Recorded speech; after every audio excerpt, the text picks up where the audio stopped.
Raoul Coutard, vous avez été l'opérateur des premiers films de la Nouvelle Vague, À bout de souffle, Lola. On disait que ces films étaient mal fichus, mal photographiés, mal éclairés. Oui, il faut se dire que quand on a commencé à faire, À bout de souffle en particulier, il faut dire qu'il n'y avait pas beaucoup d'argent pour faire le film.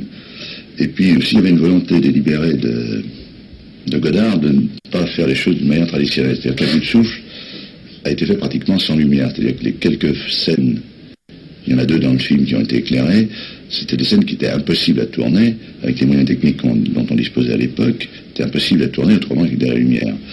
Mais tout le reste s'était fait absolument sans lumière. C'est-à-dire donc on se heurte, bien sûr au point de vue qualité, à un certain nombre de problèmes qui sont les problèmes propres à la pellicule, qui ne peut pas encaisser des grandes différences de luminosité.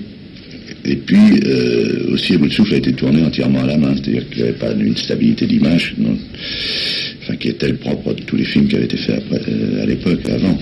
Et évidemment, dans la recherche qui se faisait, aussi bien sur la mise en scène que sur la technique, il y avait des choses qui n'étaient pas bonnes. Mais si on veut, les techniques de la Nouvelle Vague, aussi bien ce qui concerne la mise en scène que la prise de vue, ça a largement débordé. Je veux dire, les Canadiens l'ont fait, les Polonais, les Tchèques, les Suisses...